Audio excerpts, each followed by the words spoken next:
नमस्कार दोस्तों। करछा से बल्लई के बीच लगभग 35-36 किलोमीटर सेक्शन का सीआरएस 24 तारीख को सीआरएस महोदय के द्वारा किया गया था तथा उनके द्वारा 90 किलोमीटर की रफ्तार में उक्त ट्रैक को फिट घोषित करके प्रमाण पत्र दे दिया गया था, जिस पर कि यातायात 24 तारीख के अगले दिन 25 तारीख से शुरू हो गया था। और जो नया ट्रैक है उस पर रेस्ट्रिक्शंस के साथ में 20-30 किलोमीटर प्रति घंटे की रफ्तार से ट्रेनें चलाई गई, जिससे कि जो इंदौर से देवास उज्जैन की ओर जाने वाली गाड़ियां हैं वह तकरीबन आधा घंटा से 1 घंटा की देरी से चली। लेकिन हद तो तब हो गई जब कल सुबह देवास के आसपास जो नया ट्रैक है उसकी ओएचई फेल हो गई, जिसके कारण कई ट्रेनें नारंगीपुर से लेकर मांगलिया के बीच में खड़ी रहीं और यात्रियों को दिक्कतों का सामना करना पड़ा। गौर करने वाली बात है कि जो दोहरीकरण का कार्य किया जा रहा है उसमें दूसरा ट्रैक दोनों तरफ बिछाया जा रहा है, यानी कि जो पुराना ट्रैक है उसके दाएं और बाएं ओर भी यह ट्रैक कई जगहों पर इंटरचेंज होता रहा है, जिसकी वजह से जो ओएचई है वह बुरी तरह से प्रभावित हुई है। सुबह 10 बजे आई तकनीकी खराबी को दोपहर 12:15 बजे के आसपास में सुधारा जा सका। इसके बाद में ट्रेनों का संचालन शुरू हुआ।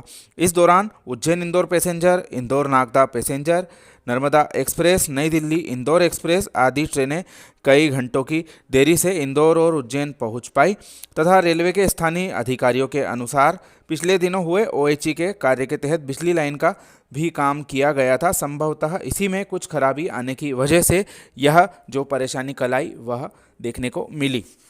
इस पूरे वाकये की वजह से कई ट्रेनें घंटों की देरी से चली, जिसमें उज्जैन इंदौर पैसेंजर करीब 1.5 घंटे की देरी से देवास आई और इंदौर पहुंचते पहुंचते 2 घंटे से भी ज़्यादा लेट हो गई। नई दिल्ली इंदौर इंटरसिटी देवास में करीब आधा घंटा लेट थी और इंदौर करीब 2 घंटे की देरी से पहुंची। बिलासपुर इंदौर नर्मदा एक्सप्रेस देवास में 2 घंटे की देरी से आई और इंदौर भी इतने ही देरी से पहुंची। वहीं इंदौर नागदा पैसेंजर तो बिजली फेल होने की वजह से फंसी रही और उज्जैन पहुंचते पहुंचते यह करीब 3 घंटे से ज़्यादा लेट हो गई और नागदा करीब 3:30 बजे दोपहर में पहुंची। वहीं मालवा एक्सप्रेस इंदौर से करीब 50 मिनट की देरी से देवास पहुंची और यही हाल अभी तक भी जारी है।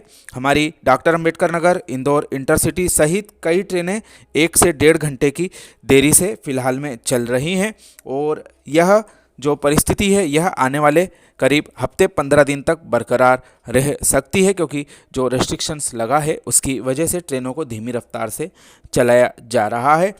लेकिन जो दिक्कतें इसकी वजह से यात्रियों को आ रही है उसका कोई जवाब रेलवे विभाग के पास नहीं है।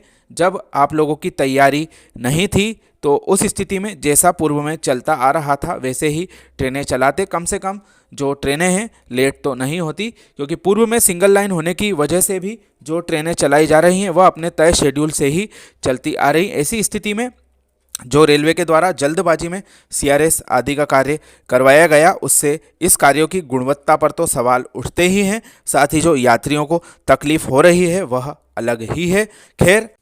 खैर इससे थोड़ी परेशानी तो यात्रियों को हो रही है, लेकिन आने वाले दिनों में जो 52 किलोमीटर का सेक्शन दोहरीकृत हो गया है इस पर ट्रेनों की रफ्तार पूर्ववत हो जाएगी और जो क्रॉसिंग के लिए ट्रेनों को खड़े रखना पड़ता था उसकी बजाय ये ट्रेनें अपने गंतव्यों पर निर्धारित समय से पूर्व में पहुंच सकेगी। और उम्मीद है कि दिसंबर तक जो कार्य इंदौर तक का बचा हुआ है वह भी रेलवे विभाग पूरा करने की दिशा में अग्रसर होता दिखाई देगा। जो कल का घटनाक्रम हुआ इसके बारे में आप अपनी राय हमें कमेंट के माध्यम से जरूर दें। आप सभी का धन्यवाद।